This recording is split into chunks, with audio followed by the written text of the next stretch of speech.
of how unique this is this evening on this 50th anniversary, as sponsored and promoted by Cyber Budo.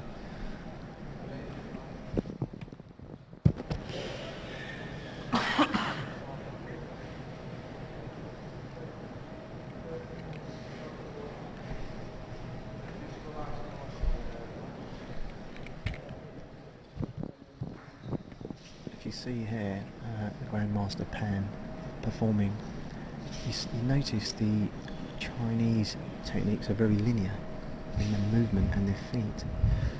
And what we'll notice, you'll see, well, when he garnered it, you'll notice the curves when the feet turned in, and more tension in the body. Here you notice this tension, but he's more relaxed and free.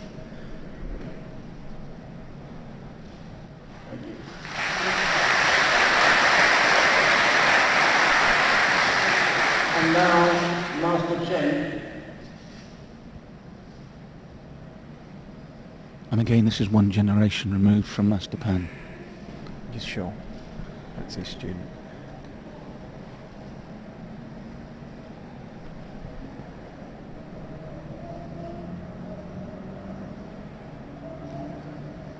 Again, if you notice the stance, the feet facing forward, relax, the knee very bent, the rear leg, both knees bent, quite low to the ground. There seems more of the tension in Master Chan's. It's coming along, yeah. More what's the old mentor, you tend to be very tense as a youngster, and as you get older. Now you're ready. I'm going to hand over now to Harry Cook. International.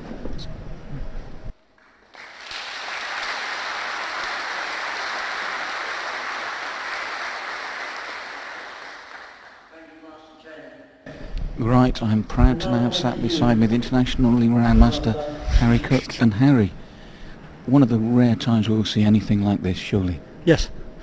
From a historical point of view, this is terrific, because what you've actually got is the white crane is probably the root or the origin of much of Okinawan karate. Sanchin is the core or the heart of Okinawan karate, and Master Gushi now, Uechiru style, performing the kata now. Uechiru is composed of three elements: tiger, crane and dragon. And Sanchin, as you've just seen from the white crane, has been adapted or modified to Okinawan needs. But you can see very similar elements. The stance is the obvious one. The body tension, Yes. which is solid. You can see it. The breathing and the very fact the whole body is used as a unit. And you see he's doing open hands as a lot of the Chinese did. This may be an early, or possibly one of the earliest Okinawan versions, or very similar to an Okinawan version. The next guy up, my teacher, Maru Higona, his Sanchin will be closed fist. In the Goju-ryu line, the closed fist Sanchin is actually a more modern development, which comes from Chojo Miyagi. Miyagi was taught by Kanryo Higona. Kanryo Higona's Sanchin was open-handed, so very, very similar in many ways to Gushi Sensei's performance just now. And I must stress that Gushi Sensei, when you look at his age and you look at that physique, it's quite phenomenal. It's terrific, it's terrific. I trained with him in California about 2 years ago. We were actually teaching on the same course, and I've gotten his class, of course, naturally. And he hit me with his fingers, and he's only a little guy. He hit me across the shoulders, and it was like iron spikes going in. Now Higona Sensei has exactly the same kind of feeling in his body, but you can see he's a lot more robust, a lot more solid. And as you said, the fists are clenched. The fists are now clenched. And those fists are incredible now. Oh yes, I've been hit by them, and I know exactly what they feel like. It's not just the weight of the punch. When he grips, he's got a terrific grip. So with the grip, it pulls you off balance. So when he hits you, you're off balance now. Again, you've seen the same principle applied with the white crane and the Uechiru. So there's a lot of the Okinawans have a term, muchimi, which means heavy, sticky, like it's almost like claws going in. And then Gushi and Higona Sensei get a hold of you. That's exactly what it feels like. I don't know about the white crane. They haven't actually grabbed me yet. I could get lucky. But it is remarkable to see the transformation from the beginning to the end. And I was saying to Imran earlier, it shows that as many differences as we've got similarities as well. Absolutely. What you've got, the differences are fairly superficial, really, possibly cultural. The Chinese will do things in a certain way with a certain set of values. The open hounds are, in a sense, much more simple people, direct people, and because of that simplicity, and I don't mean that in a negative way, they will go straight into the movements. The Chinese have an expression, painting legs on the snake, which means unnecessary movements and so forth. And I suspect, if you like, the Okinawans have got, they're even more like that. They'll strip away unnecessary things.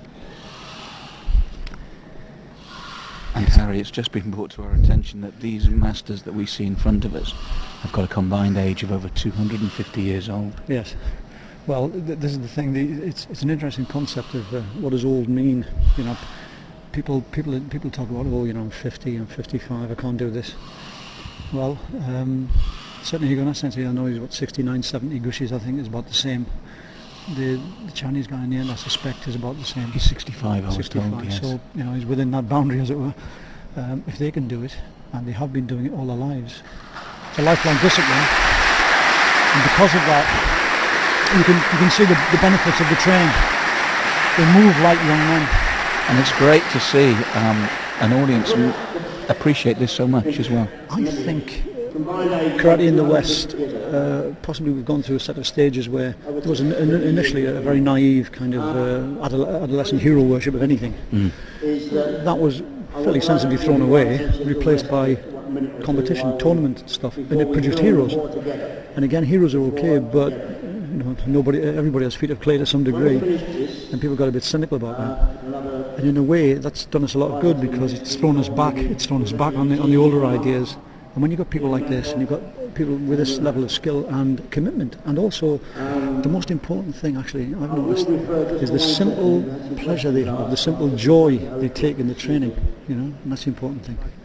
There's an important word in Japanese, makoto, which means sincerity. And Alan Watts, who's one of my favourite writers, he said people confuse sincerity with being serious. And actually, just the simple pleasure of doing something, the joy of what you do, comes through with these men. People ask me why I train, and it's for the same thing, because I like it at the end of the day. That's the real reason. And what are they doing here now, Harry? Okay, well, Hugo Sensei, I think, is doing sanchin, or yep, I think they're doing sanchin again, performing sanchin again. But this time they're doing it all together, because last time we saw them one at a time. One by one, yeah. But this time all four men doing it together, and yes. This is a really remarkable achievement to see this today under one roof. Absolutely. What is interesting as well, if you watch the Chinese form, you see the step back. Now, in Goju-ryu, the version of sanchin Higuna Sensei is doing now is called Miyagi sanchin, because they step back.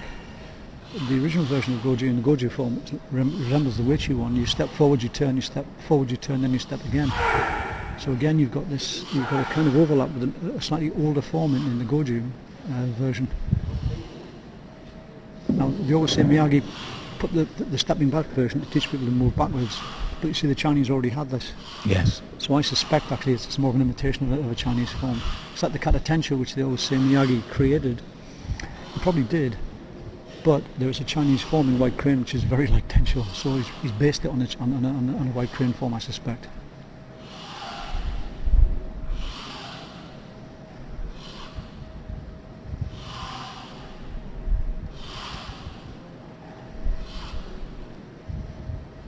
Interesting as well, one thing I have noticed, I trained with Higuna Sensei in Japan in 1977 for about 2.5 years, and the kata seems to have got a little slower.